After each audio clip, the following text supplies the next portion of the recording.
మద్యపానం, ధూమపానం, betting apps ఎంత ప్రమాదకరమో మనకందరికీ తెలుసు. కానీ ప్రమాదకరమైన నాలుగో దాని గురించి చెప్తాను, ఒళ్ళు దగ్గర పెట్టుకుని విను.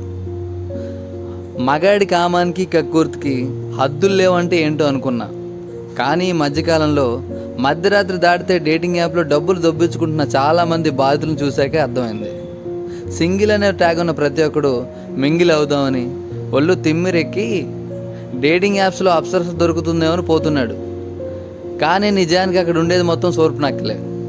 బుజ్జి బేబీ అని మత్తెక్కించి నువ్వే నా ప్రాణం అని మాయ చేస్తారు. వాళ్ళ టైంపాస్ కోసం నీ కాలాన్ని ఖర్చు పెడతారు.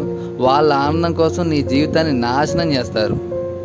మాట్లాడినన్ని రోజులు మత్తుగా బాగానే ఉంటుంది, కానీ ఒక్కసారి నీకంటే బెటర్ పార్టీ దొరికితే మాత్రం నీకు గుడ్ బై చెప్పి బ్లాక్లో పెట్టేస్తారు. ఆ తర్వాత నీకు రియాలిటీ ఏంటో అర్థమైంది. సో మద్యపానం, ధూమపానం, బెట్టింగ్ యాప్స్ ఎంత ప్రమాదకరమో అంతకు మించి ప్రమాదకరం ఈ డేటింగ్ యాప్స్. ఫైనల్గా అటు పక్కకు మాత్రం పోకు మావా, సంక నాకిపోతావు.